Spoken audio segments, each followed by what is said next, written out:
Ladies and gentlemen, please take your seats. The pre-show will begin in 5 minutes.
Ladies and gentlemen, please take your seats.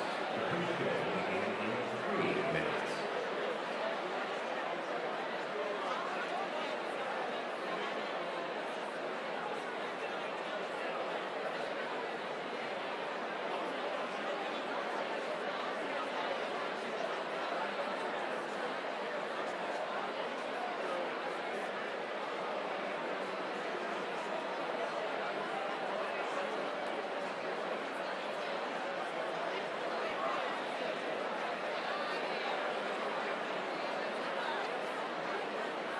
Ladies and gentlemen, please take your seats.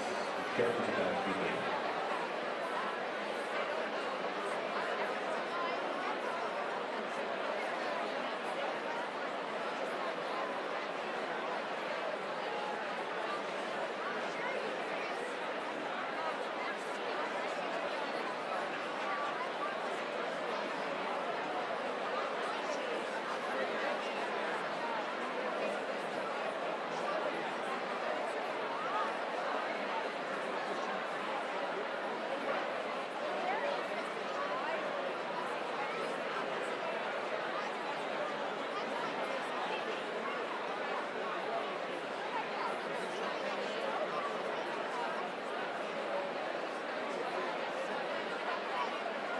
Ladies and gentlemen, please welcome the board of the White House Correspondents Association.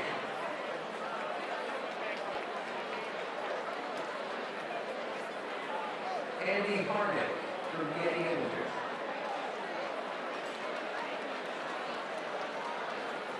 White House correspondent Jackie Heinrich of Fox News.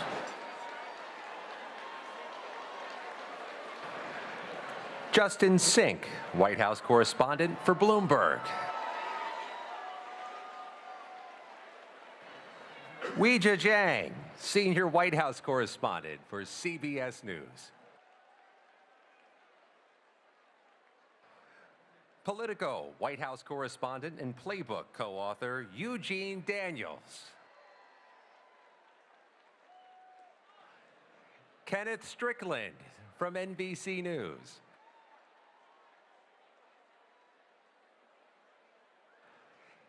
ABC News White House correspondent Karen Travers. White House Press Secretary Karine Jean-Pierre. Producer Sarah Cook of CBS News. Courtney Subramanian from the BBC.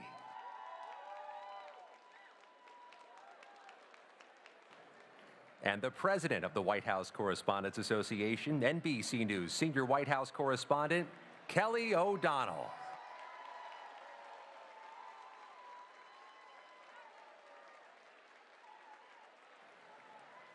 And tonight's headliner from Saturday Night Live, Colin Jost.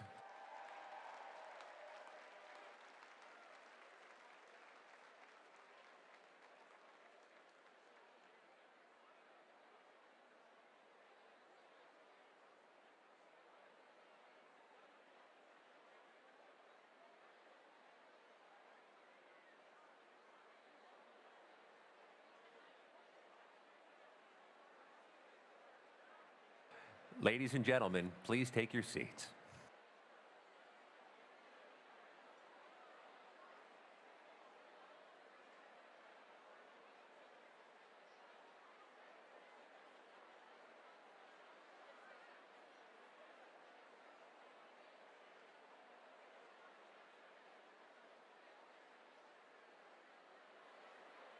Ladies and gentlemen, we ask you now to take your seats.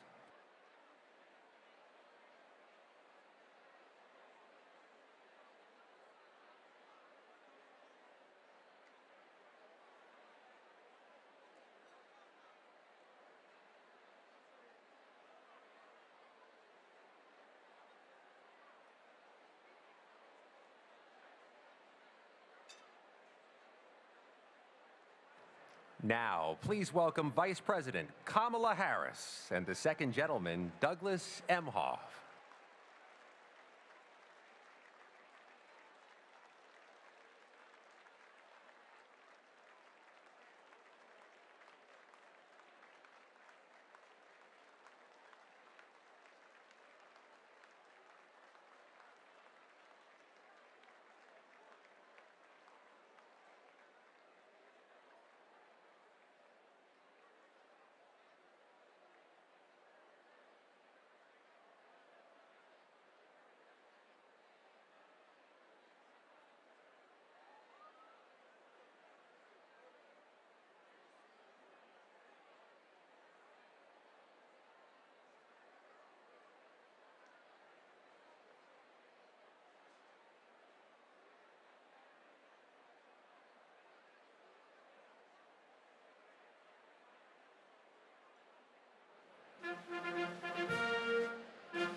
Ladies and gentlemen, the President of the United States, Joseph R. Biden, and First Lady, Dr. Jill Biden.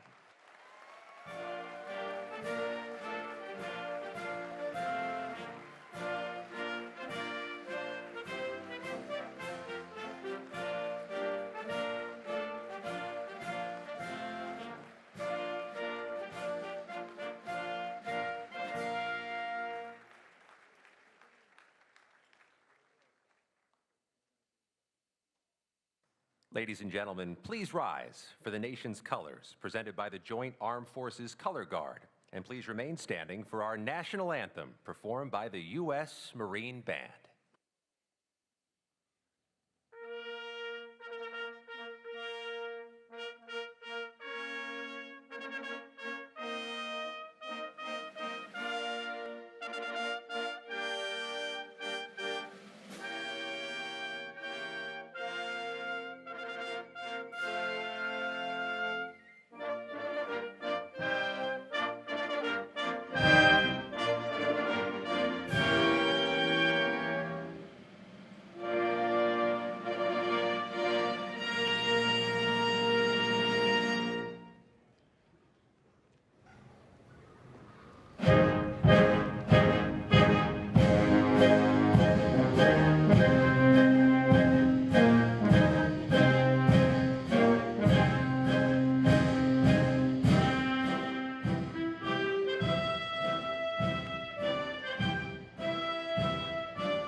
Now, ladies and gentlemen, the President of the White House Correspondents Association, Kelly O'Donnell.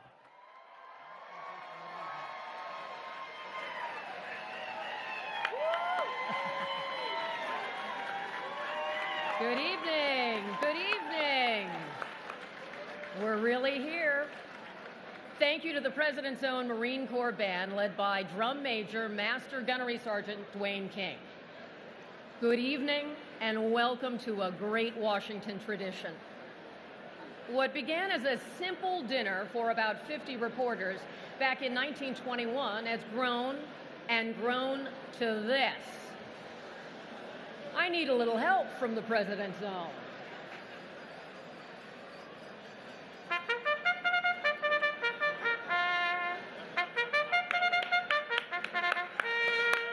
Thank you, sir.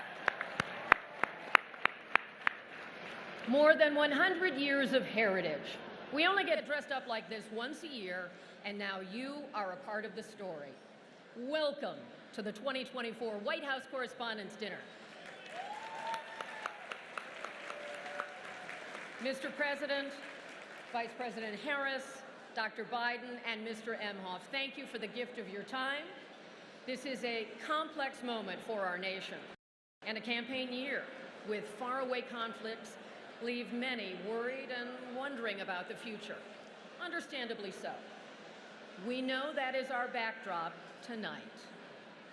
We also know there is value in praising exceptional work and promising student journalists. This event is the primary fundraiser for our association and the scholarships we will highlight. So if you believe in our purpose, we welcome your donations and appreciate your generosity.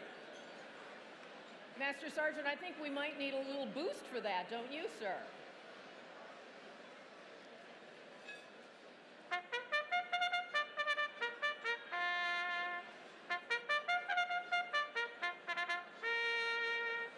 That's the call to donate. And let there be laughter. I hope for lots of side-splitting, light the internet on fire laughter. Remember, the ballroom is filled with newsmakers, politicians of both parties, cabinet secretaries, senior officials, media executives, entertainers, and journalists, and more. So the laughter you will hear tonight comes from all those different corners.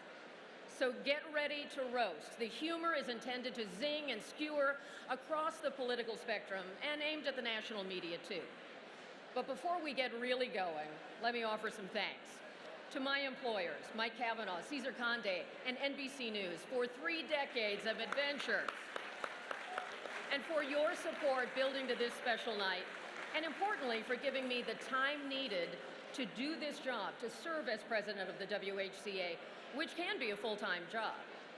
To my NBC White House unit and closest colleagues, thank you for your endless patience, encouragement, and the juggling of duties. I am lucky to be in this with you. Rebecca Cutler, Lauren Peikoff for throwing yourselves into the project. Thank you, Elise Perlmutter-Gumbiner, and Mike Memley. We are doing a live TV program here, and we have top-notch industry pros from Los Angeles who are here working pro bono. Bob Bain and his production team, Ben Fleischman, Paul Flattery, Philip DeMoore, Jeremy Tomenberg, Candace Clark, Adam Mishler. It has been fabulous working with you. And to my family, it begins and ends with you. David, everything and more. Gabby, so proud of you. And I'm lucky my brother Kevin and my sister-in-law Lori are here tonight to get to see this in person. And we certainly feel our parents here as well. To our WHCA members, thank you. My goal is to reflect you and your contributions. So during the dinner, you will see hundreds of images from our members at work on this beat. There are some wow moments and some oh wow moments. It's not so grand, it's not so glamorous. We hope to take you behind the scenes. But for now, enjoy a great meal and a buffet of selfie schmoozing. Please thank your servers. Much more to come at the 2024 White House Correspondents' Dinner.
about to begin.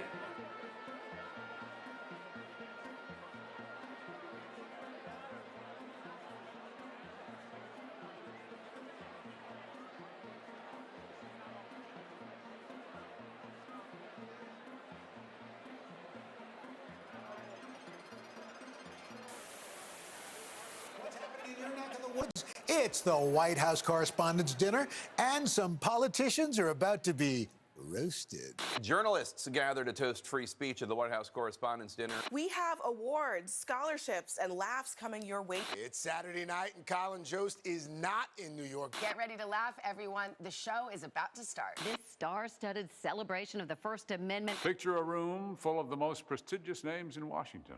All in our places, bright, shiny faces. People, find your seats. You're in the Situation Ballroom. We're starting on time tonight. Please shut up. Don't make me get the 60-minute stopwatch. We're going to bring it down now. So find your seats and enjoy the show. What is going on? This dinner is about to get started. You are not being paid by the word. You've been told to take your seats. And you failed miserably. Just be quiet. Quiet. Shh. Can we keep it down, everyone? Be quiet. Silence, everybody. Is there a volume button somewhere in here? Hey, shut the up. Quiet! Silence, everybody! Zip it. Zip it! Do I have to come down there? Hey, shut up. The White House Correspondents' Dinner. The White House Correspondents' Dinner. The White House Correspondents' Dinner. White House Correspondents' Dinner! Begins in 10, 9, 8, 7, 6, 5, 4, 3, 2, 1. Let's go. Live from Washington, D.C., it's the White House Correspondents' Dinner with special appearances by Eugene Daniels, Lester Holt, Steve Kornacki, Scott McFarland, Karen Travers, Kristen Welker, impressionist Matt Friend, the President of the United States, and tonight's headliner, Colin Jost. Now, here's your White House Correspondents Association President, Kelly O'Donnell.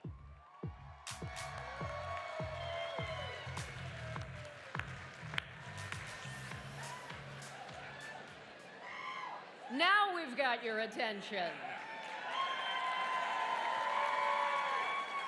That was a lot of fun, and you see how lucky I am to have so many friends with big personalities who were willing to be a little silly and to help us kick things off tonight. Thank you to all of them who said yes when I called across all the networks. Thank you, friends, for turning up for that.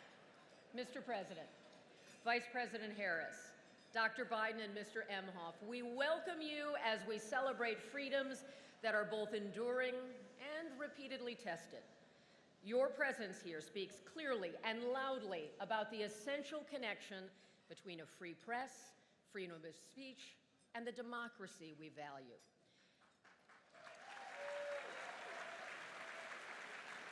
Tonight, we will honor excellence. We will look to the future with support for our student scholars.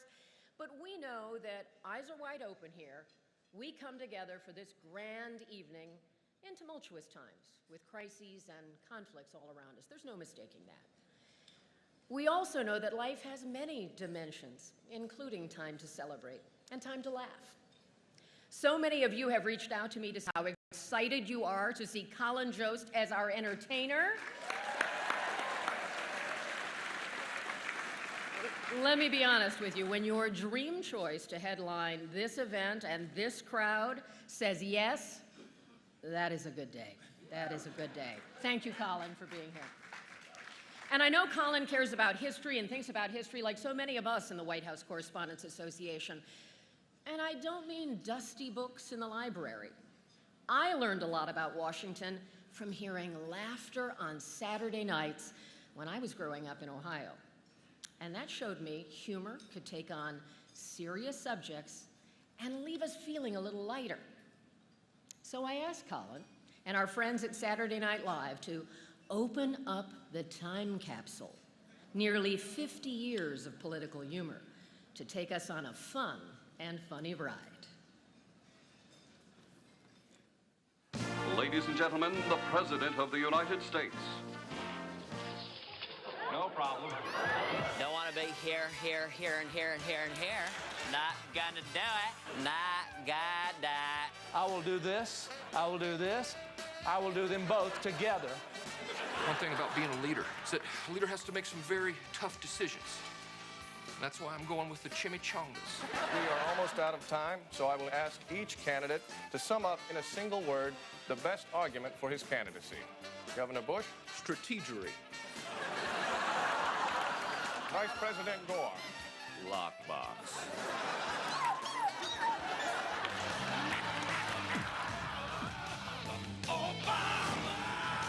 Oh my God, what happened? You made Barack Obama angry.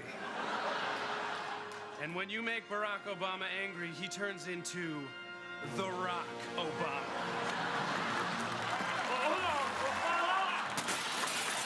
Hey everybody, it's me, your VP, Joe Biden. And I'm inviting you all to join me this Monday, the Biden Bash. Do you think you can jump higher than me? Well, now you can find out in a game I call, Do You Think You Can Jump Higher Than Me? And be sure to join me for my Kung Fu exhibition. Biden time! Ow! Yeah, Wall Street Journal. Are you okay? And you know something, Mr. Cohen? I've never even heard of you! Your mother has. Hey! Hey! I can't believe all this mess happened in Iowa because of an app. Hey, I have an idea for an app. It's called No Apps. Senator Mitch McConnell seen here being told a black woman made a country album.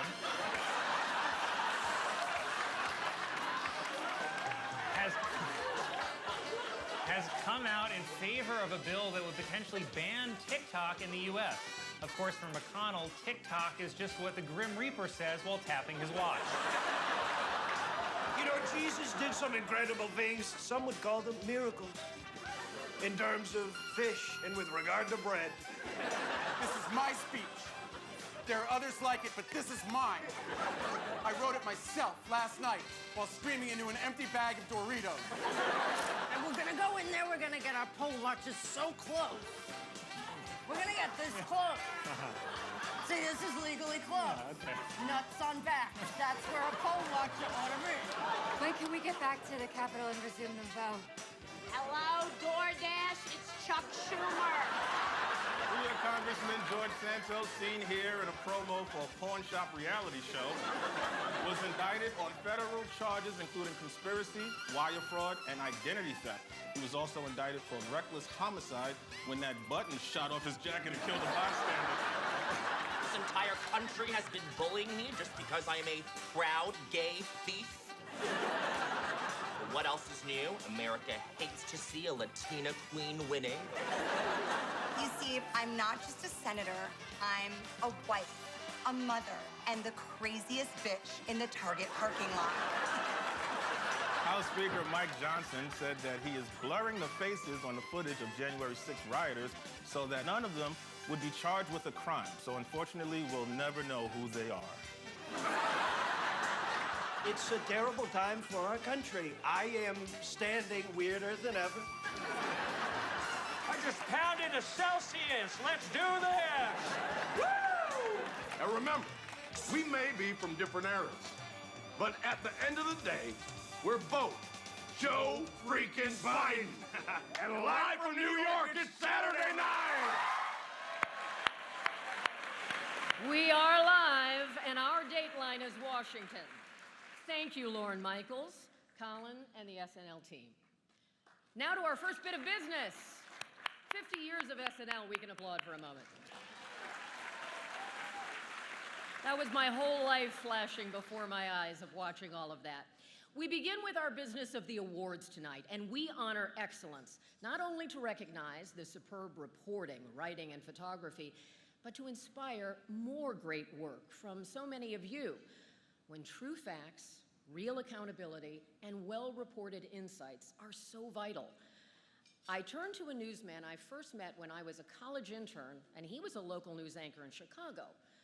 That means I've admired him for a long time. Please welcome the anchor and managing editor of NBC Nightly News, Lester Holt.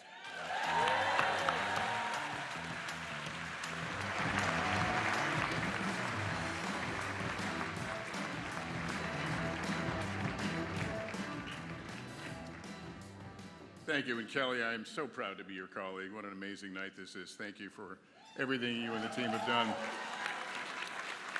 Each year, a panel of independent judges reviews dozens of entries for the 5 major WHCA Journalism Awards. It's my honor to announce this year's winners. The Aldo Beckman Award for Overall Excellence in White House Coverage, named for a former association president, the late Chicago Tribune correspondent Aldo Beckman, goes to Barack Ravid of Axios. The judges said Barack Ravid's reporting displayed deep, almost intimate levels of sourcing in the United States and abroad that produced stories closely aligned to the events that subsequently transpired.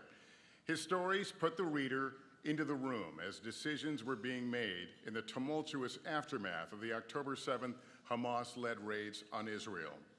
Ladies and gentlemen, the WHCA is pleased to give the Aldo Beckman Award to Barack Ravid.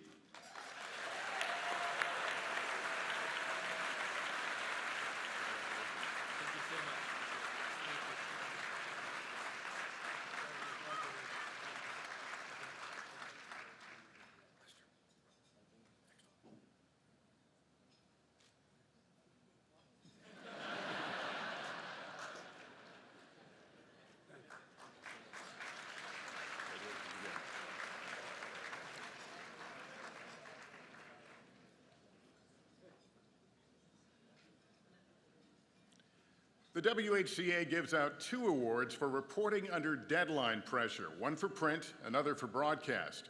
Each includes a prize of $2,500.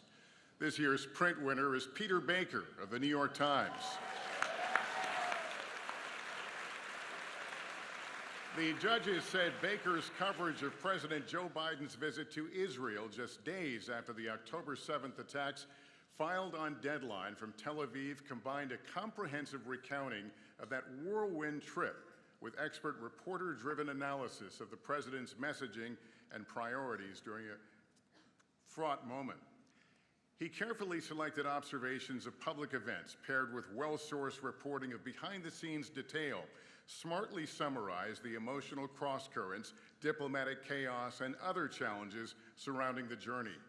His story not only helped advance understanding of the latest developments in a fast-moving situation in real time, it included a sensitive assessment of the underlying dynamics and historic context that allowed it to stand as a definitive written recount of the day, despite being filed on deadline.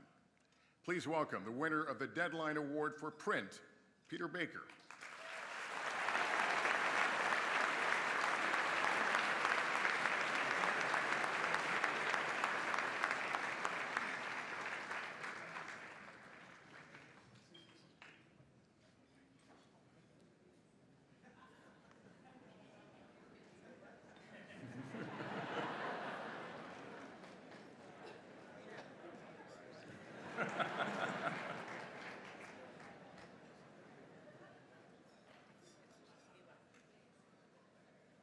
All right, now the Broadcast Award for Excellence Under Deadline Pressure. This year's winner is Tamara Keith, NPR.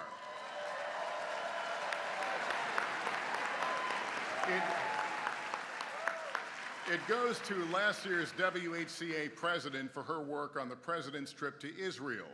The judges said her gripping audio report expertly took listeners behind the scenes on the 31-hour trip to Tel Aviv, preparing her audience for the president's statement to America later that night.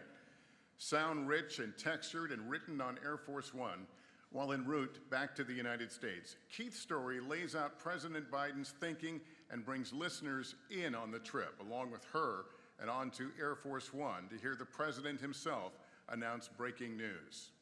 And Keith's quick work as part of the White House press pool to share her audio also speaks volumes of her professionalism and of her dedication not only to her employer, NPR, but also to her colleagues at the White House Correspondents Association and to Washington journalism. The WHCA is pleased to honor the deadline reporting of NPR's Tamara Keith.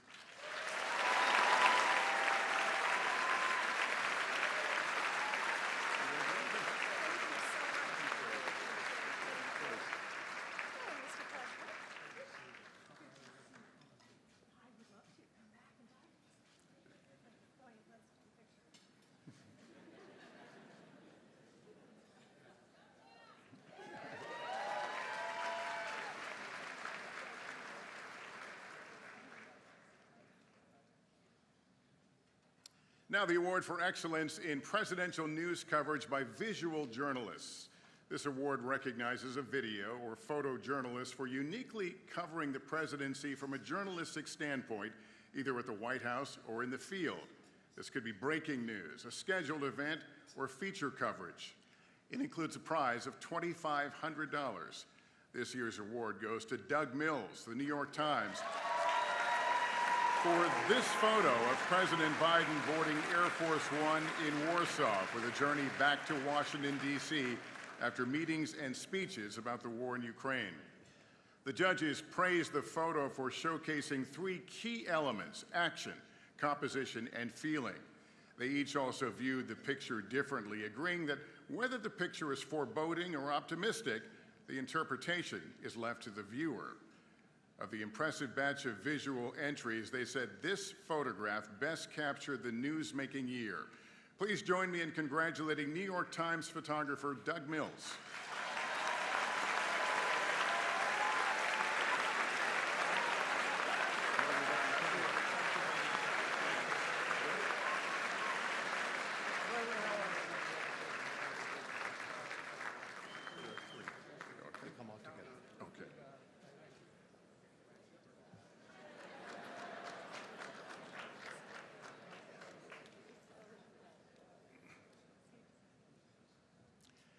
The Collier Prize for State Government Accountability is presented by the University of Florida College of Journalism and Communications.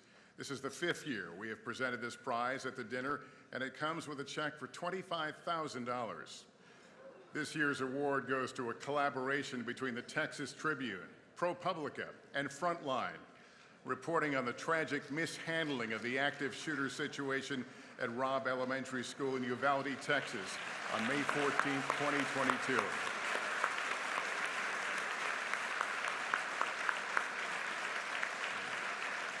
Titled Unprepared, it is comprised of a series of newspaper articles and a Frontline documentary.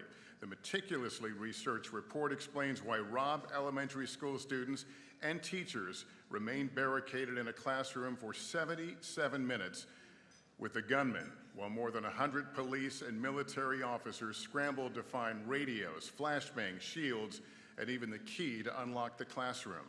Investigators later surmised the classroom might even have been open during the entire siege. For more than a year, Loemi Creel, an investigative reporter with the Texas Tribune and ProPublica, led a team of reporters who examined video footage from 24 body cams and hundreds of hours of interviews with 150 law enforcement officers to untangle the actions and inactions that led to the deaths of 21 people, including 19 children. Creel and colleagues Lexi Churchill, Janit Zal-Hernandez, Jessica Priest, Perla Treviso, and Zach Despart contributed to the series. Juanita Ceballos wrote and directed the Frontline documentary. One of the judges said it was a standout investigation into the missteps of law enforcement during one of the most horrific school shootings in recent U.S. history.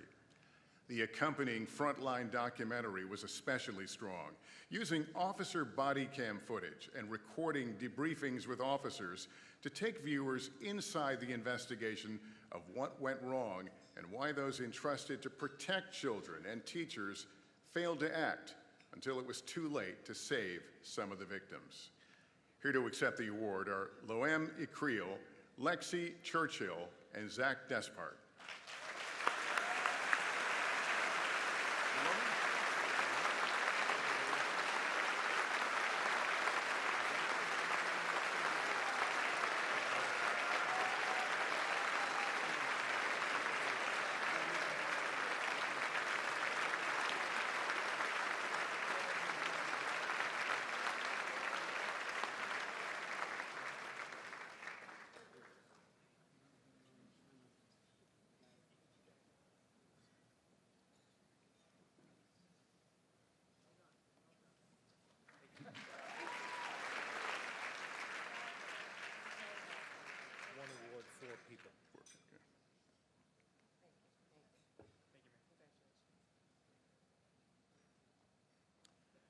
And now the Katharine Graham Award for Courage and Accountability.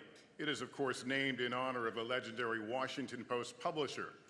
And this year it goes to the newspaper she helmed. The judges said the Washington Post shows courage, sensitivity, and originality in breaking with journalism industry norms to inform and show readers how the AR-15 weapon inflicts horrific damage to the human body.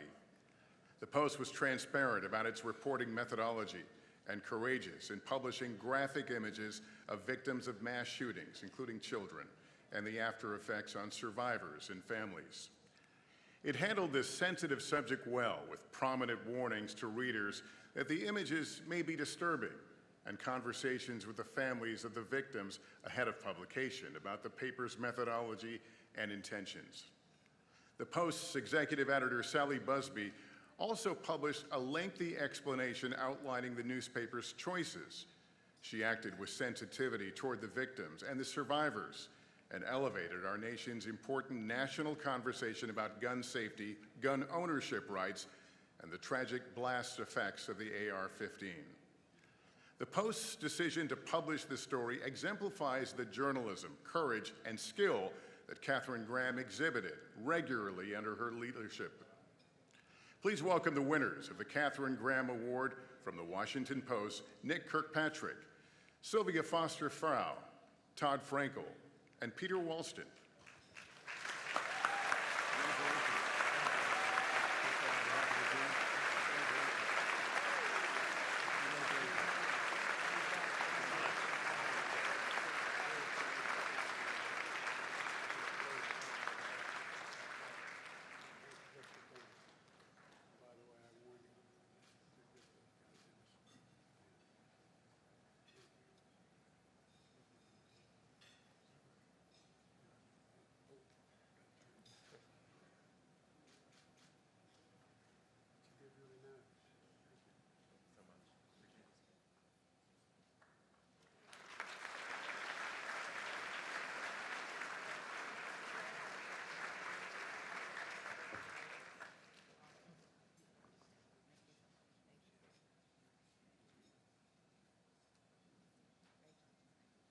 Let's hear it one more time for all of this year's winners.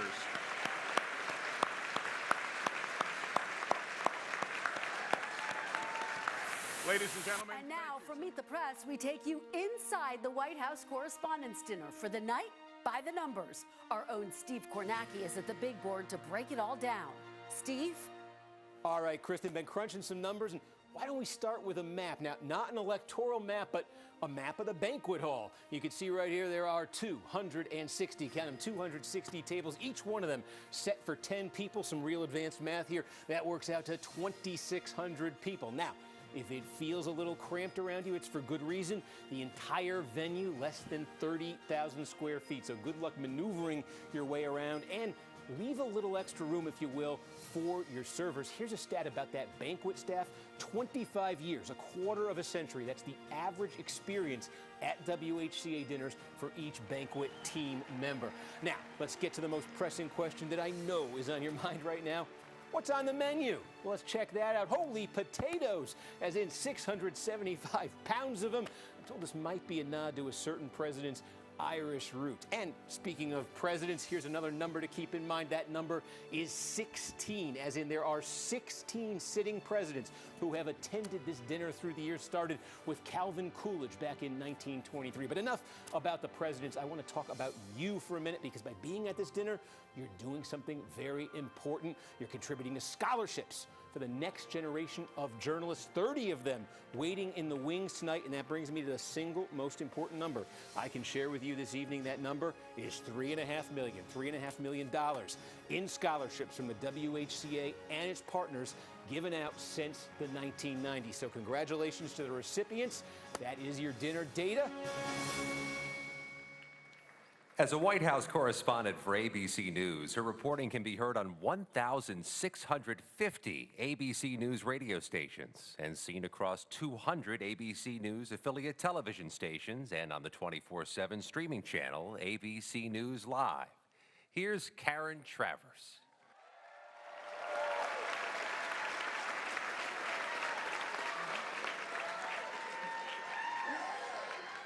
Good evening. Success in the news business sometimes comes from being in the right place at the right time. Catching that lucky break on a big story, that can get you noticed. But then there are those special colleagues who built their success day by day, and then year after year, with skill, dedication, and persistence. Tonight, we award the Dunnigan Payne Prize for Lifetime Career Achievement covering the White House to two deeply respected and admired veterans of our press corps, Rodney Batten and Edward Lewis.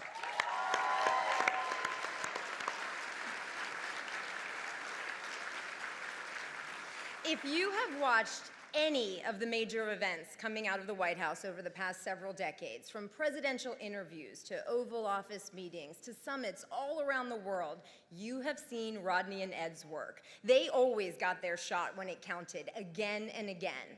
Rodney Batten, a White House senior photographer, will mark 50 years with NBC News next month. 50 years. Edward Lewis, White House video photographer, spent nearly 40 years behind the camera, first at C-SPAN and then at Fox News. He retired last year. Rodney and Ed are each masters of their craft, with technical skill and a feel for what makes great television news. But they also built personal relationships across different administrations that gave them the edge, getting the inside scoop that put them in the right place to capture the moment and cover the story.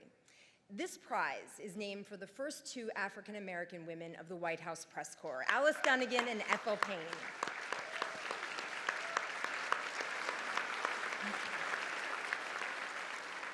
Their toughness covering President Truman broke barriers. Their sheer determination compelled President Eisenhower to take their questions. Rodney Batten and Ed Lewis built their reputations through hard work. Their big personalities made them well-known and very well-liked across the entire White House press corps. We asked Rodney and Ed to reflect on their long, incredible careers at the White House. I was stunned.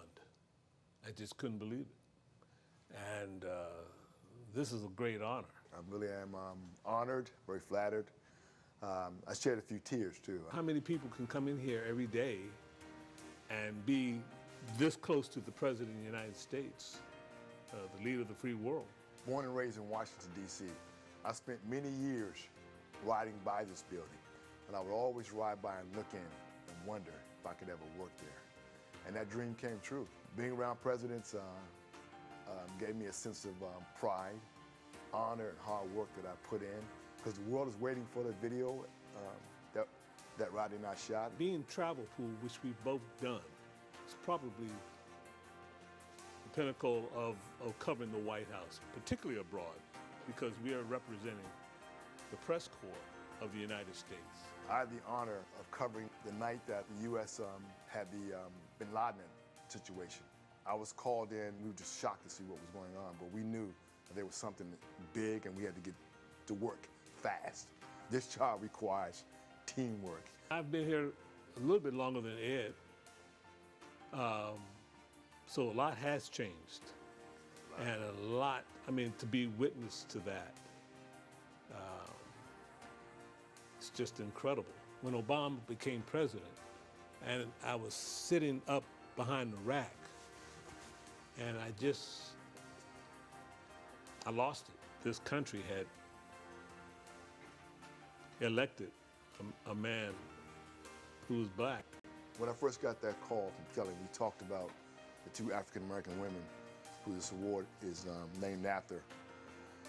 I thought about what they, just what they endured during that time, and I was very proud of that.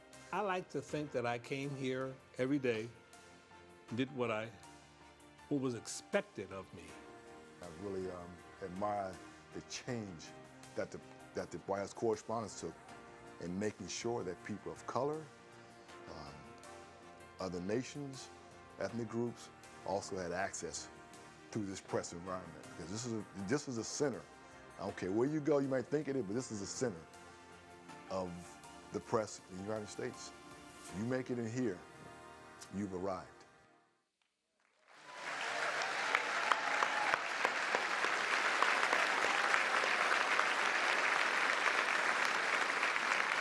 am delighted to present the Dunnigan Payne Prize for Lifetime Career Achievement to Edward Lewis. Congratulations, Ed. And Rodney couldn't be here tonight. He is on a very special trip, but accepting on his behalf is his son, James.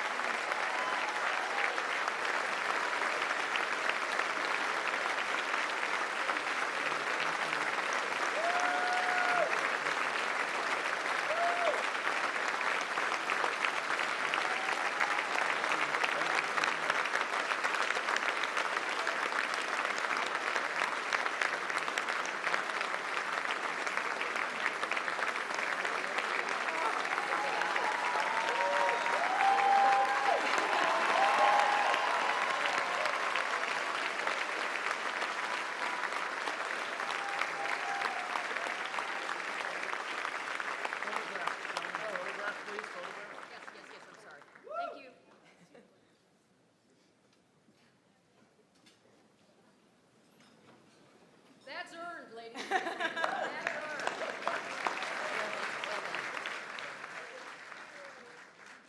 Once again, congratulations to Ed and Rodney, and thank you all very much. For decades of correspondence dinners, presidents have peacefully, yet comically, jabbed their political rivals and detractors. In 2011, Barack Obama roasted a private citizen. Donald Trump is here tonight. Obviously, we all know about your credentials and breadth of experience. For example, no, seriously, just recently, in an episode of Celebrity Apprentice, at the steakhouse, the men's cooking team did not impress the judges from Omaha Steaks. And there was a lot of blame to go around, but you, Mr. Trump, recognized that the real problem was a lack of leadership. And so ultimately you didn't blame Little John or Meatloaf. You fired Gary Busey. And these are the kind of decisions that would keep me up at night.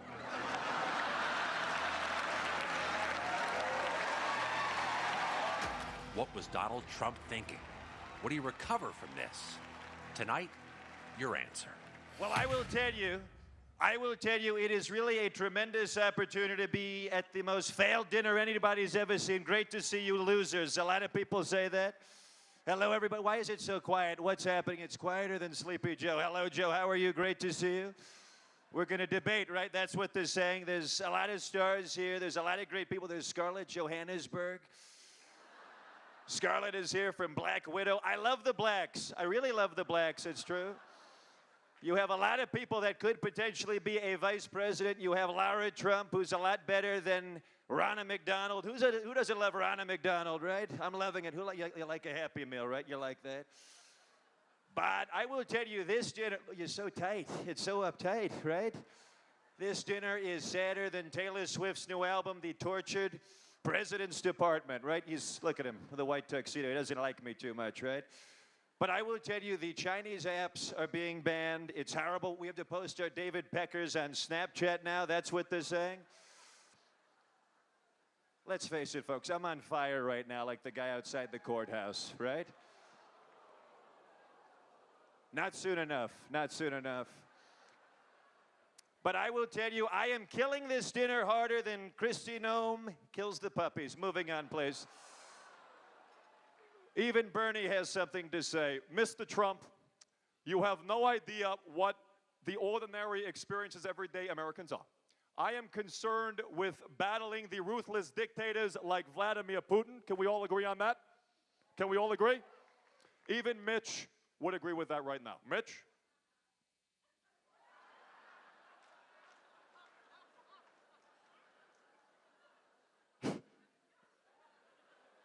Well, let me begin by stating what a privilege it is to be at this dinner celebrating ordinary Americans and African Americans. Scooby-Doo, let me toss it to Barack to close it out. Everybody, D.C., you've been a lot of fun. And I have to close it out by saying, when I was on the campaign trail in 2008, I let it chant with the crowd, and I would say, "You're fired up." The crowd would say, "I'm ready to go." So you have a long show. Are you fired up? You fired up? I'm ready to go. Good night, guys. Back to Kelly. Thank you so much. Good night. Thank you. Thank you, Mr. President. Talk about making an impression. You have just seen a man of more than 200 voices who can capture the essence of anyone. So please give it up for Matt Friend. Thank you, Matt. Putting this evening together is just one important part of being president of our association. I'm happy to welcome a good friend who will succeed me later this summer, and we promise a peaceful transition. Please welcome from Politico, Eugene Daniels.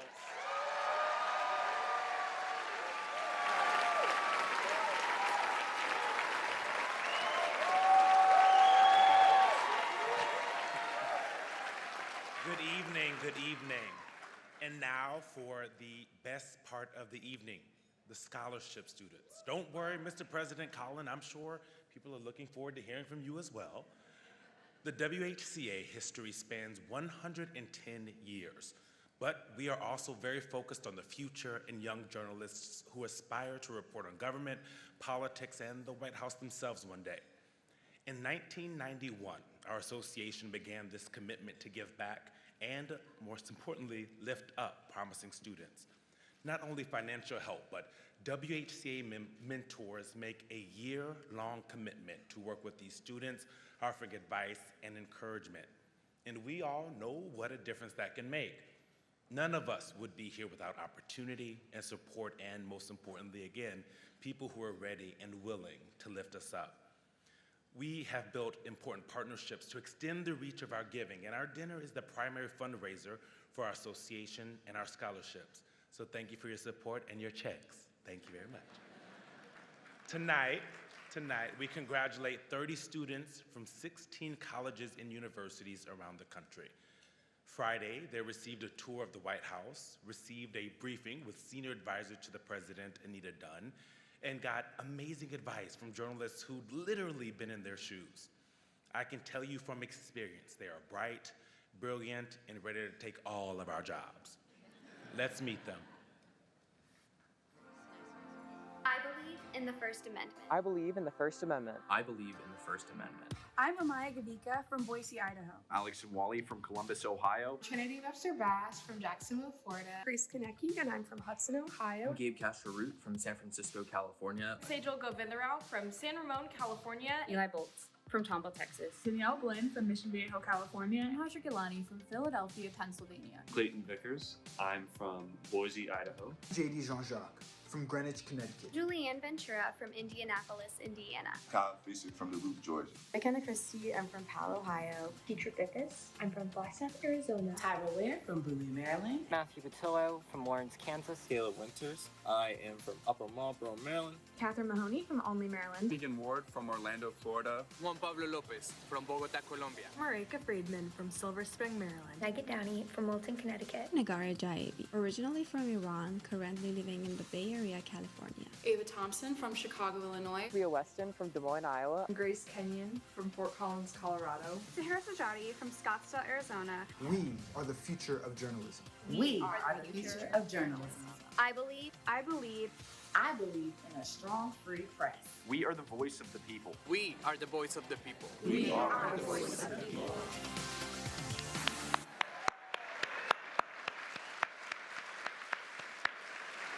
Now, part of this very special experience is that our WHCA scholars were able to meet the president, get a picture, and most importantly, they are here with us in the ballroom. Y'all stand up and wave to your future employees.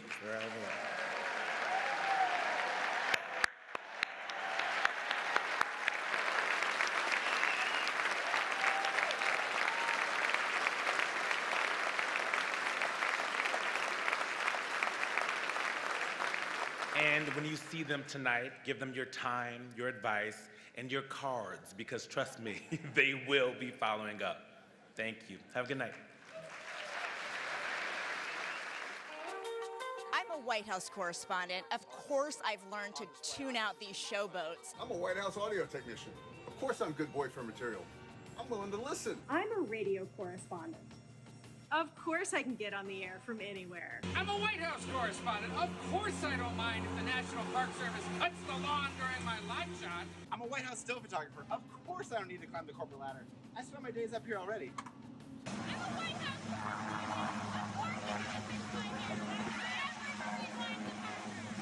I'm a White House radio correspondent. Of course my office is a windowless closet in the basement. I'm a White House audience technician. Of course I'm a professional counter testing. 1, 2, 3, 4, 5, 6, 7, 8, 9, 10. I'm a White House correspondent. Of course I listen through the walls to know what's actually going on around here. I'm a White House correspondent. Of course I know you're listening, Peter. Knock it off! I'm a White House wire reporter. Of course, going on the record doesn't require an actual name. Senior U.S. officials. I'm a White House producer. Of course I have a glass from Air Force One. Or maybe a little bit more.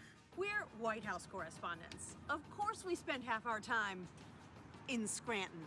I'm a White House photojournalist. Of course we call this the lavatoria because we eat where we... I'm a White House print reporter. Of course I'm desperate for an interview with any Biden. I'm a White House correspondent. Of course, I ask multiple questions on multiple topics with multiple follow-ups. I'm the White House press secretary. Of course, I sidestep a few probing questions here and there with, I don't want to get ahead of the president. Tonight, I want to get ahead of the president, and I have his speech right here. And there are some great punchlines. Here's my favorite. No. We're White House press aides. Of course we move press out of the Oval. Thank you, press! Thank you, press!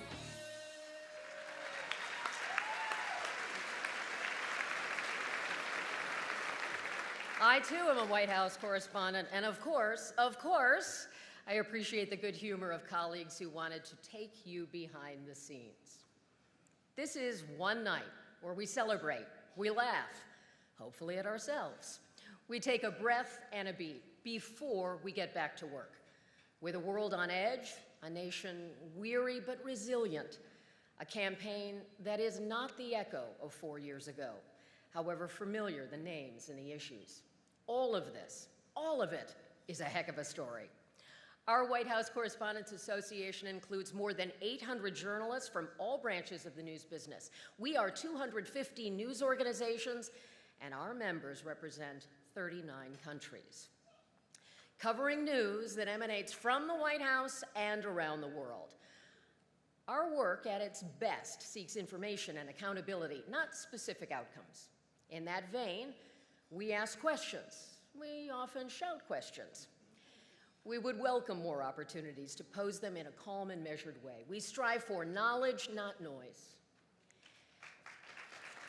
These days, with the boundless resources of taxpayers and donors and the skill of marketing experts, any White House or campaign can create its own content. We believe that independent professional journalists on hand to document the events of a presidency are stewards of something precious, more enduring than any news cycle or trending topic. We preserve the historical record, part of the legacy of the First Amendment. Our association acts as the primary voice supporting a sprawling press corps with many separate employers. We advocate and organize for press access around all daily events, foreign and domestic trips, and then we tackle things like workspace facilities and membership activities. I am grateful to our board for all of your hard work, and a special thank you to our Executive Director, Steve Thoma, for your expertise and dedication. Thank you, Steve. My gratitude is multiplying because this week marks a career anniversary for me. 30 years with NBC News. I am very lucky. I'm very lucky. Mr. President, I think that might have been applauding age there. I don't know. I am optimistic that we can do more to demonstrate that a free press serves democracy, even when truth can be tough to discern and trust is hard to earn and maintain. Even when some of our fellow citizens tune us out, we have work to do to understand the difference between reporting and posting, to use our voices to inform and not to inflame. Those close to me know that I have been counting the days to this dinner for months. But I knew there are others in our news community who've been counting too, for very different reasons. At the Wall Street Journal, they are counting. For Moscow correspondent Evan Gerskovich, 396 days since he was jailed in Russia. The U.S. government has designated Evan as wrongfully detained. And Evan's parents and his family are with us tonight, and we are with you always.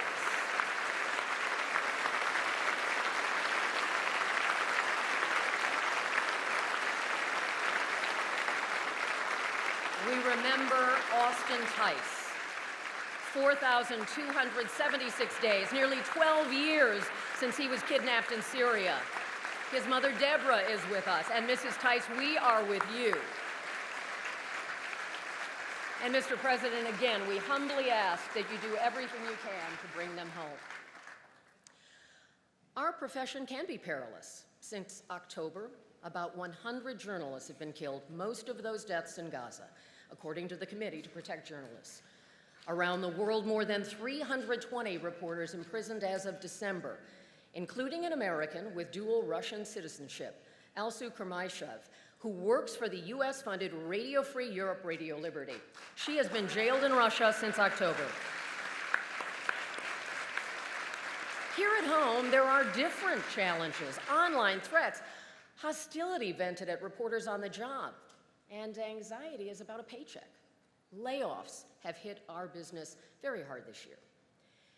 For news consumers who believe that a free press is essential, demonstrate that belief with a subscription. Show that professionally gathered news is a product you value. And we owe you our best efforts and our highest standards. So I have a ritual that began years ago when I first started on the beat, that no matter what is going on, I make a point to think about this every time I walk through the gates. I remember that I am the granddaughter of Irish immigrants who came here with little and believed in a big, bright future. I recognize that any day could shift from quiet to consequential, upended by unexpected events. History could pivot that very day. So I ask myself, will I be ready? Will I be worthy? Will you? Past WHCA presidents are out in the audience tonight. I can see our press corps. Please stand up. Former board members of the WHCA, please stand. Our chief White House correspondents, please stand. Our current correspondents, reporters, producers, visual and broadcast journalists on this beat, please stand. Colleagues who have previously covered the White House, I am so proud of all of you.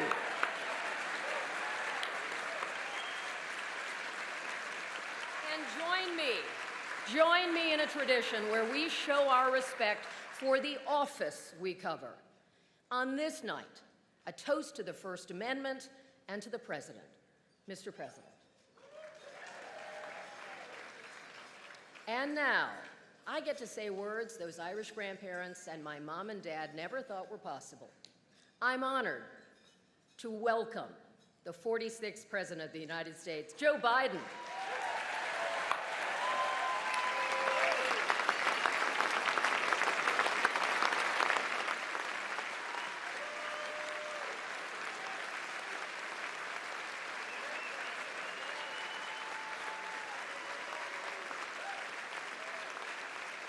Thank you, thank you, thank you. If you think your Irish grandparents are wondering, my great-great-grandparents that get here in 1846, and went, what in the hell's going on? I want to thank you for the warm welcome, but please, not so loud. Donald was listening. Sleepy Don. I kind of like that. I may use that again. Kelly O'Donnell, President of the White House Correspondents Association, thank you for having me. Thank you, sir. But Kelly O, let's be honest, you're way too young to be president. It's been a year since I delivered this speech, and my wife Jill, who's with me tonight, was worried how I do. I told her, don't worry, just like riding a bike. She said, that's what I'm worried about. Of course, the 2024 election is in full swing. And yes, age is an issue.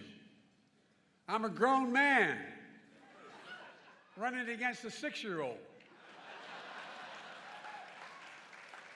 Well, I feel great. I really feel great. I'm campaigning all over the country. Pennsylvania, Georgia, North Carolina. I've always done well in the original 13 colonies. And speaking of history, did you hear what Donald just said about the major Civil War battle? Quote, Gettysburg, wow.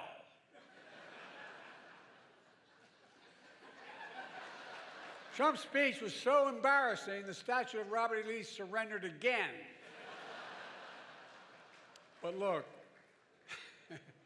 age is the only thing we have in common. My vice president actually endorses me.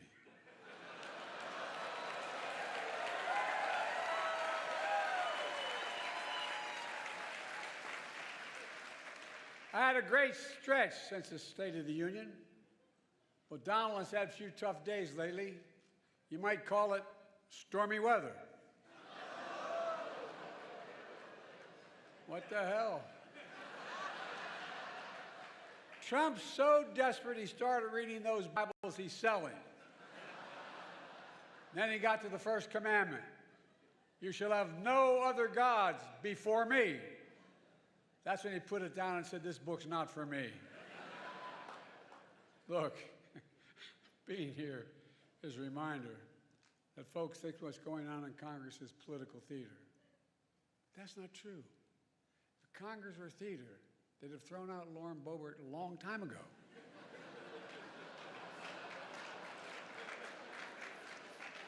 Now, to all my friends in the press and Fox News, some of you complain that I don't take enough of your questions. No comment. Of course, the New York Times issued a statement blasting me for, quote, active and effectively avoiding independent journalists. Hey, if that's what it takes to get the New York Times to say I'm active and effective, I'm for it. It's okay.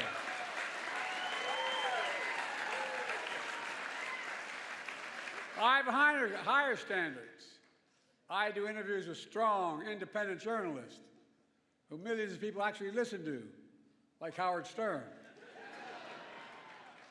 And I know you're looking around and saying, this guy's been doing this for 50 years. He's had his moment.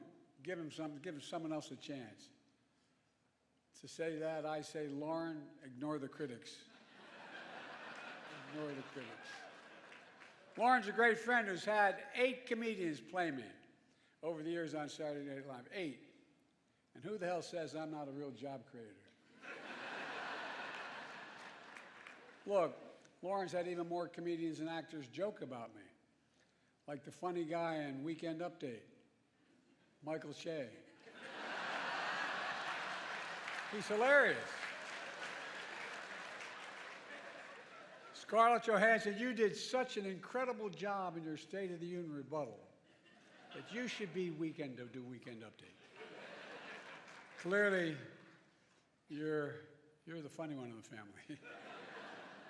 Look, folks, on a serious note, in addition to marrying up, Colin and I have another thing in common. We both find strength in family. I got to spend some time with his family yesterday in the Oval Office. Colin's dad was a high school teacher in Staten Island, and his mom is an incredible woman, a family of firefighters, was chief medical officer in New York City Fire Department on 9/11.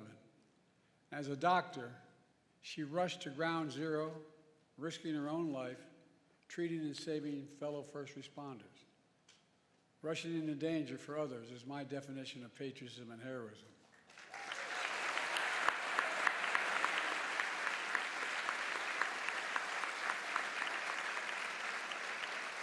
And so is what all of you do when you report truth over lies.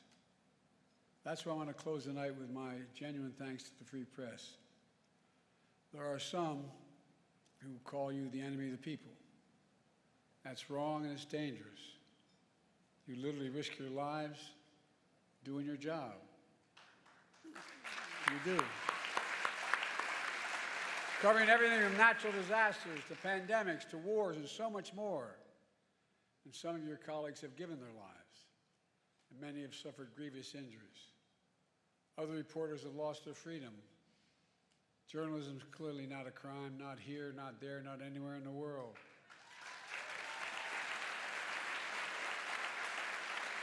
And Putin should release Evan and Al-Sood immediately. Just we're doing everything we can. We're doing everything we can to bring home journalists, fellow journalists, Austin, and all Americans like Paul Whelan, you know, who wrongfully detained all around the world. And I give you my orders of Biden. We're not going to give up until we get them home. All of them. All of them.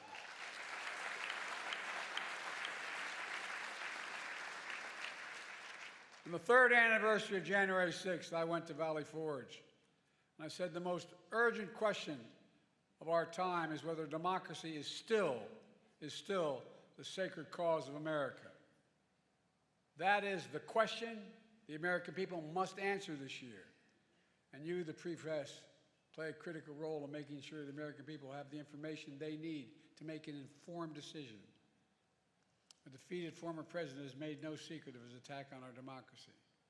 He said he wants to be a dictator on day one, and so much more. He tells supporters he is their revenge and retribution. When in God's name have you heard of another president say something like that? And he promised a bloodbath when he loses again. We have to take this seriously. 8 years ago, you could have written off it as just Trump talk, but no longer, not after January 6th. I'm sincerely not asking of you to take sides, but asking you to rise up to the seriousness of the moment. Move past the horse race numbers and the gotcha moments and the distractions, the sideshows that have come to dominate and sensationalize our politics. And focus on what's actually at stake. And I think in your hearts you know what's at stake. The stakes couldn't be higher.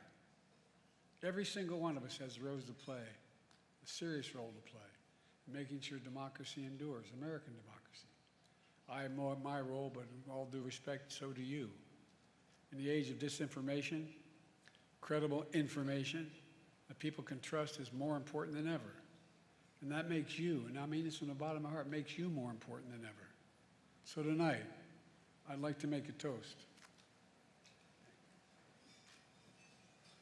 To a free press, to an informed citizenry, to an America where freedom and democracy endure. God bless America. Now, I'm going to turn it over to Kelly, and then you'll hear from a real comedian. I think I know what I'm in for. You know, Colin Jost has taken aim at me before with his jokes. Oh, I'm sure. You ready?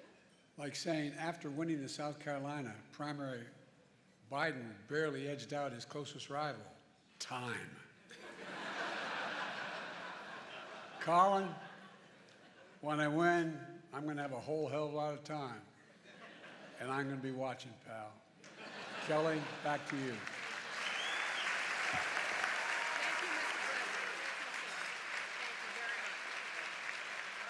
Thank you.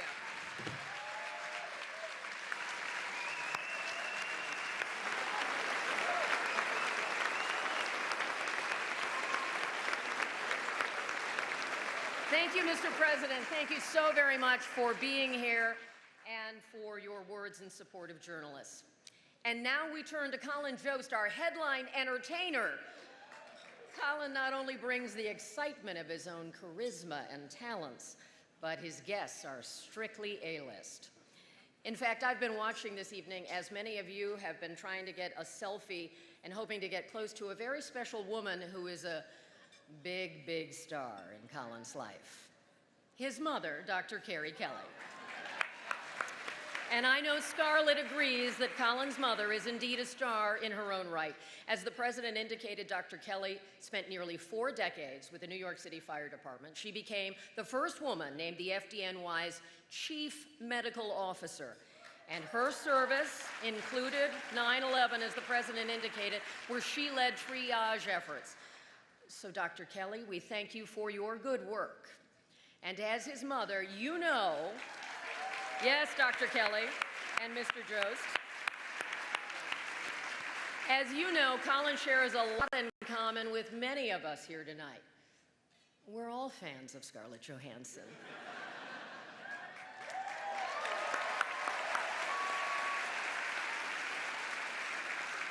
So for a moment, I'm going to take you back to when Colin himself was a reporter for the esteemed publication at Regis High School, The Owl.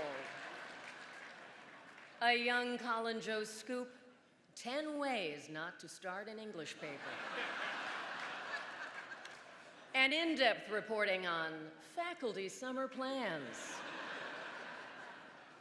Then and now, Colin Jost is at the core a talented writer. That's why I wanted him here tonight.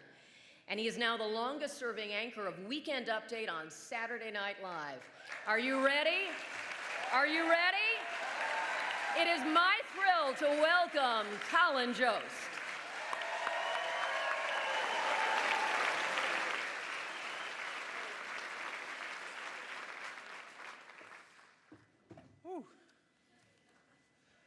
Thank you, everyone. Hello. That was hard-hitting journalism you saw in The Owl. I didn't know you were going to show photos of me from high school. I have some surprises. Yeah, it's not really fair. You can't do it for President Biden because the technology wasn't invented when he was in high school. It's not really fair.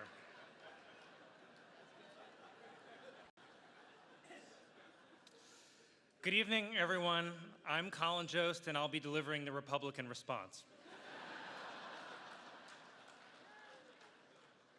I'll be honest with you, I don't have a lot of time. I need to get back to New York because I'm juror number 5 on a big trial. Trump's lawyer took one look at me, and he's like, he's got to be on our side.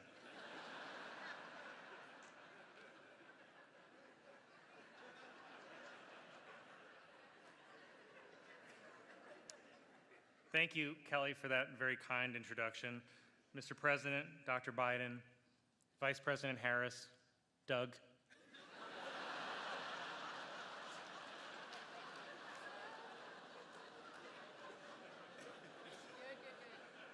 Doug, as you can tell from all the comments about my wife, I'm also used to being the second gentleman.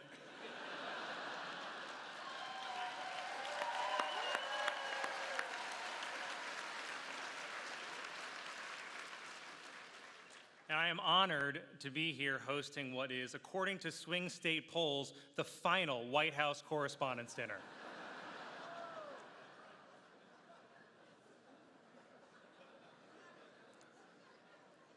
I hope that tonight will be a night to remember for most of us.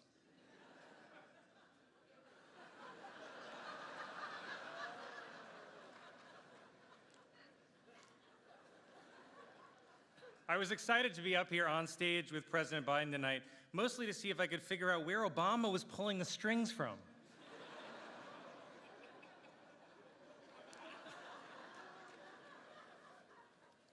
I have to admit, it's not easy following President Biden. I mean, it's not always easy following what he's saying, like,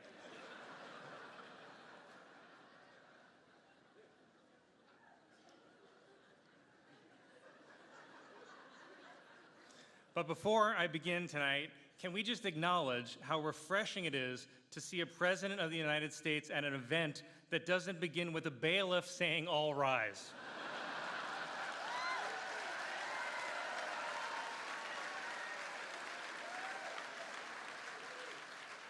And I would like to point out, it's after 10 p.m., Sleepy Joe is still awake, while Donald Trump has spent the past week falling asleep in court every morning.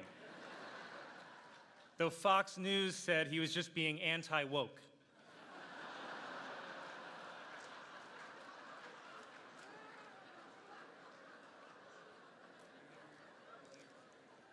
We are all here tonight at Nerd Prom. Well, Matt Gaetz is at regular prom, but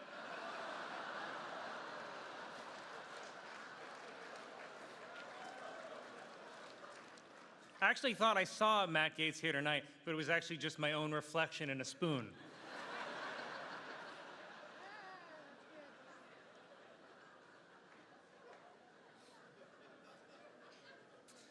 Like many of you here tonight, I pretend to do news on TV.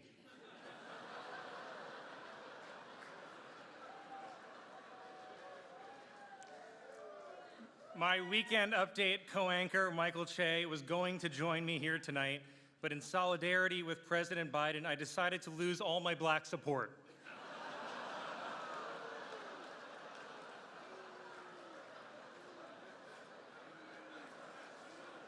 Che told me to say that, and I'm just realizing I was set up.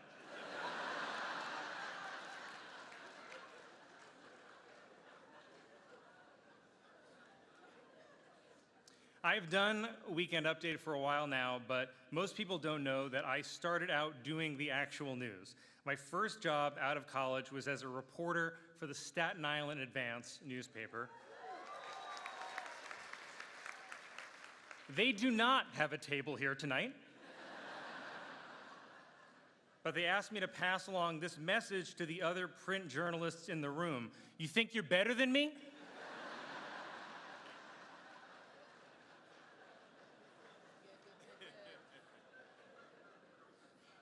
By the way, I want to point out, when I worked at the Staten Island Advance, we had a daily circulation of 100,000.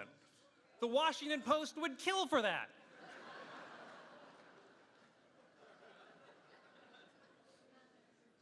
So as a former aspiring journalist, I want to genuinely congratulate all the award winners here tonight. Congratulations.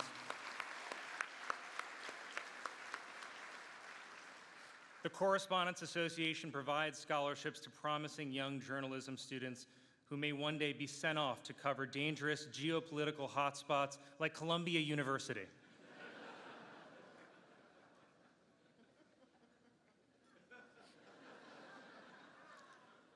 Tonight, this event is being televised live on C-SPAN. Woo! And if you're at home watching C-SPAN on a Saturday night, I hope they find your body soon.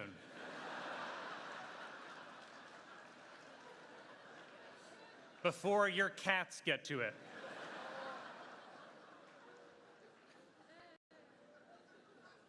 There are so many incredible news organizations here tonight, also a few credible ones. The Washington Post is here, Washington Post. They were the ones taking your coats at the door. Please be sure to tip.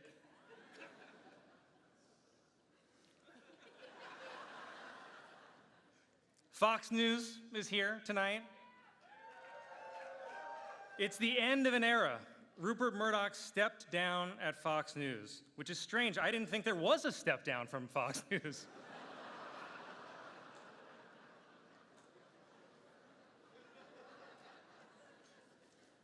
Trump Media is here. Trump Media, not at a table, just screaming loudly in the corner to no one. Wordle is here tonight. Sorry, I meant the New York Times. I forgot they do stuff in addition to puzzles. I have to say, it's not a great sign when the only thing keeping a print media company alive are games people play on their phones. Too chilling for you guys? This room just froze faster than Mitch McConnell.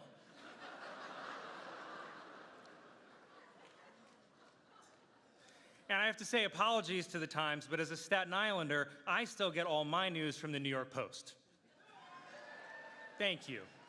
The only paper where the front page always has the same 200-point font, whether the headline is World War III to start tomorrow or Central Park owl dead in building collision.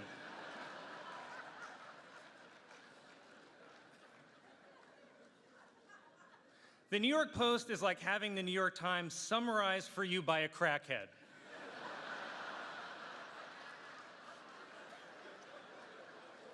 The Times will say, a border deal continues to evade Congress, and the Post is like, these Mexicans are taking my stuff.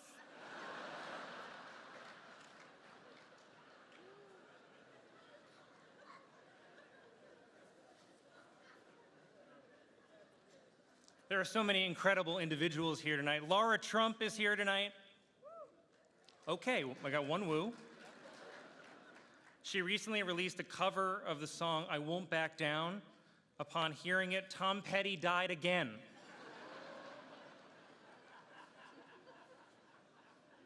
I can't believe I'm saying this to a member of the Trump family, but maybe stick to politics?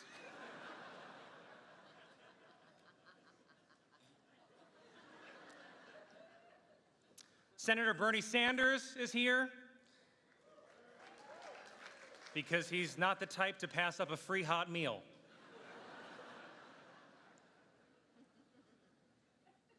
And in general, there are so many hardworking, influential senators and congresspeople here tonight.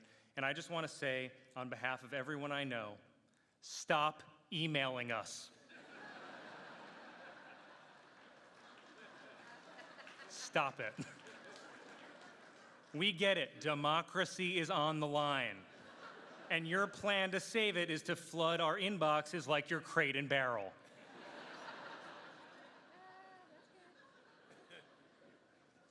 It's also wonderful to be back in Washington. I love being in Washington. The last time I was in D.C., I left my cocaine at the White House.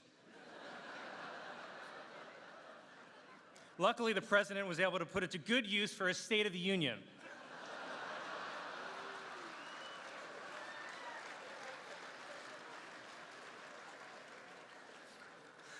I'm kidding, of course. The president doesn't call it cocaine. He calls it high-speed rail.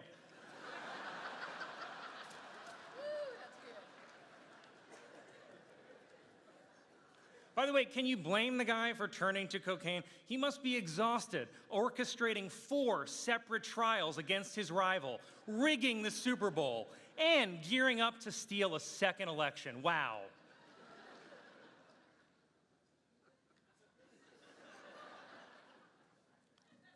Biden laughed. I love, by the way, that Trump's 2 attacks on President Biden are that he's a senile old man and a criminal mastermind.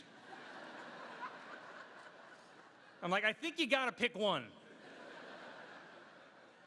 Personally, I don't know any criminal masterminds who bike to get ice cream.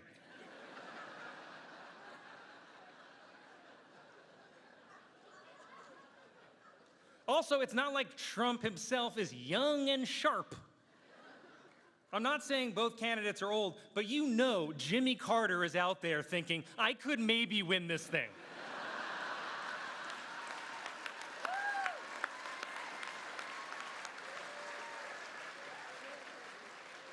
He's only 99.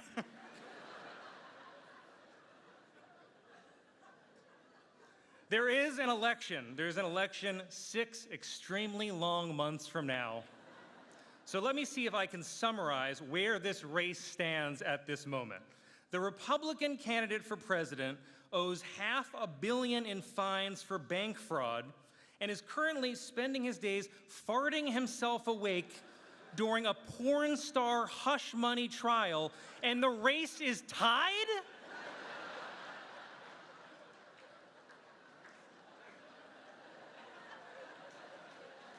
The race is tied. Nothing makes sense anymore. The candidate, who is a famous New York City playboy, took abortion rights away, and the guy who's trying to give you your abortion rights back is an 80-year-old Catholic. How does that make sense?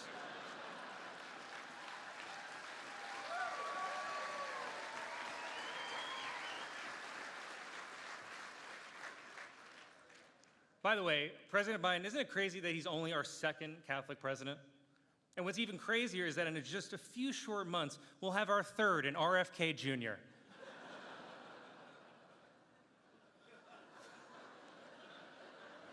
I'm kidding. Like his vaccine card says, he doesn't have a shot.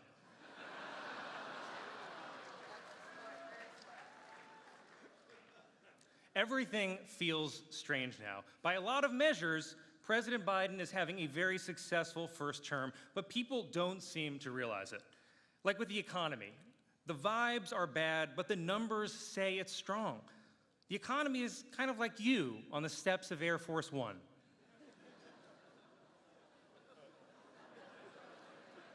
It feels like it's stumbling, but there is somehow upward progress.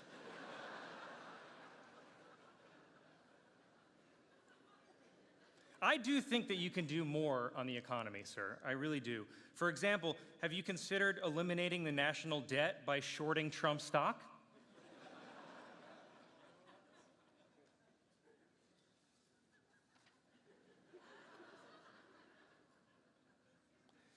People keep asking if our lives are better than they were 4 years ago. Of course they are. 4 years ago, we didn't have online sports gambling. What more do you need? By the way, that's probably what's keeping the economy afloat. Online gambling and Taylor Swift. Without those, we'd be in a recession right now. The problem is, people are always going to compare your first term to Obama's. But I think there are actually a lot of positive similarities. You both made big strides in healthcare. Obama got us out of a recession. You got us out of a pandemic. Obama got bin Laden. You got OJ.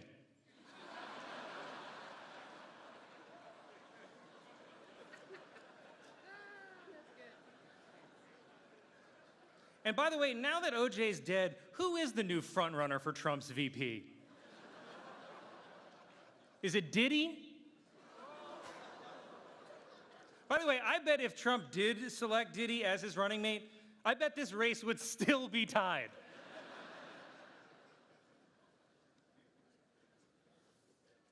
I think even some Democrats say that they are underwhelmed, but I think they're just not living in reality. Manage your expectations, people. It's like tonight. Sure, we all wish we were at the Waldorf right now, but we're at the Washington Hilton. And we have to make the best of it. Just be happy you're not at the airport Hilton.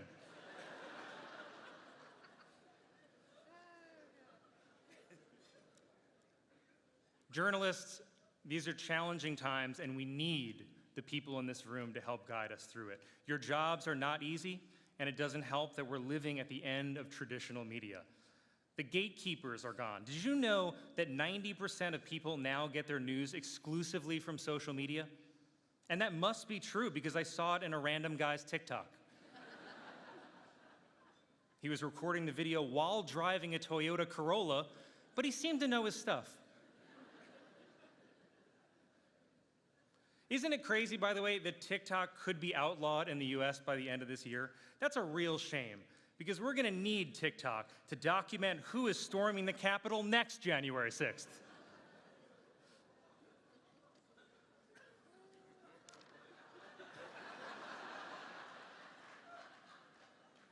Things are not bad for everyone, though. This may be the worst time in history to be a print journalist.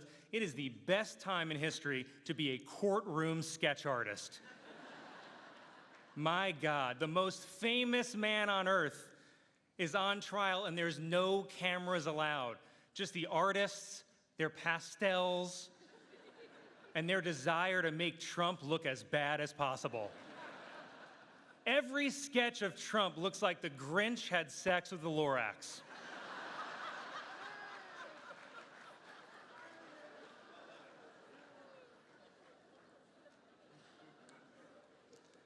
In closing, I would really like to take a moment to recognize all the print journalists in this room. Your words speak truth to power. Your words bring light to the darkness. And most importantly, your words train the AI programs that will soon replace you.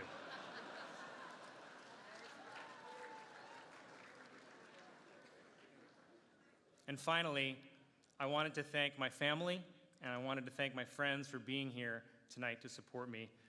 I want to thank my wife for enduring lots of jokes, and for agreeing to individually meet everyone in this room right after the ceremony.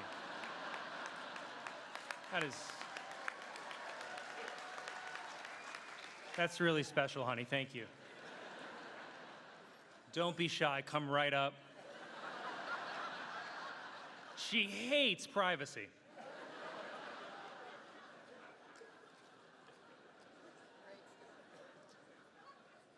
And with my family in mind, I wanted to share one last thing with you before I go, and I wanted to share one thing with you, Mr. President, before I go.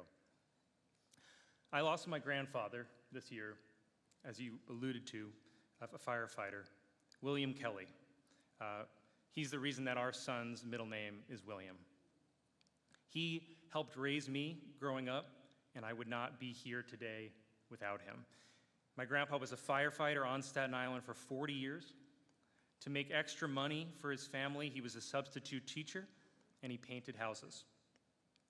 And since it's Staten Island, I should point out it's not like the Scorsese Irishman painting houses.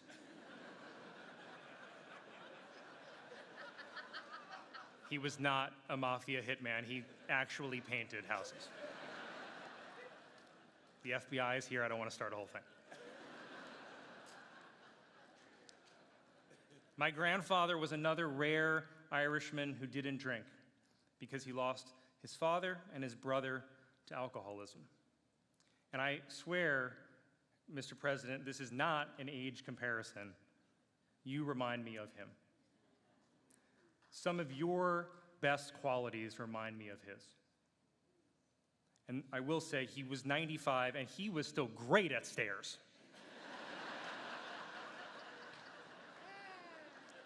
I think it's because he didn't try to run up them.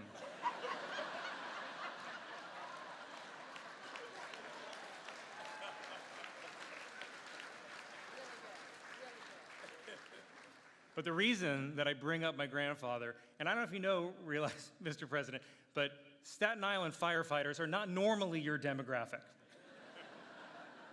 Staten Island voted about 70% for Trump in the last election, and the other 30% was for Giuliani.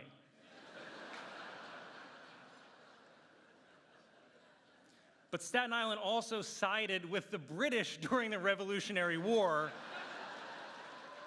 So we're not always on the right side of history. You remember.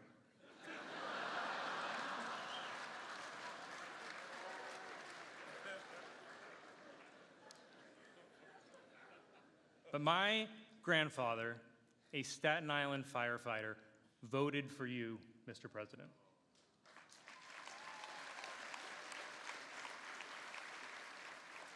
He voted for you in the last election that he ever voted in.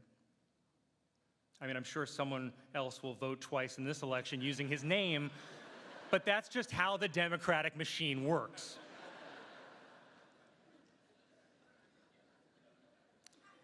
He voted for you, and the reason that he voted for you is because you're a decent man.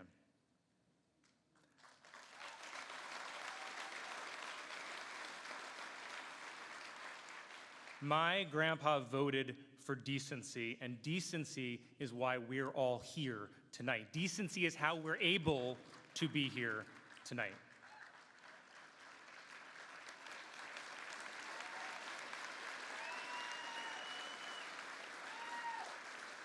Decency is how we're able to make jokes about each other and one of us doesn't go to prison after. We go to the Newsmax after party.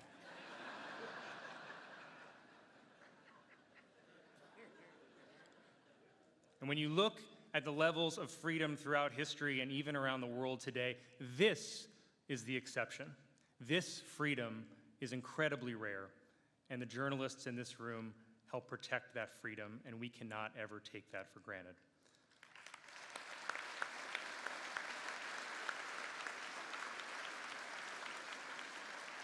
So, Mr. President, I thank you for your decency on behalf of my grandfather, and I thank all of you, almost all of you, for your decency as well.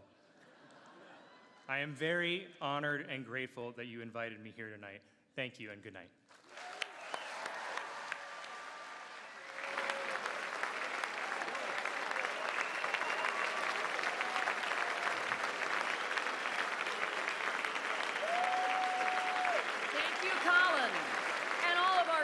tonight, especially you, Mr. President. Thanks again to our executive producer, Bob Bain, and his excellent team. Thank you to the Washington Hilton. Really, thank you to the Washington Hilton. I am forever grateful to our members and to Comcast, NBC Universal, my home at NBC News. Thank you to our board, and good luck, Eugene. I hope you had fun. I had the time of my life. Good night. Ladies and gentlemen, please remain in your seats until the President, Vice President, First Lady, and Second Gentleman have departed. This has been Scott McFarland speaking for the White House Correspondents Association. Thank you, and good night. And that's the White House Correspondents' Dinner. Thank you, press. Thank you, press. You're still here? It's over. Go home.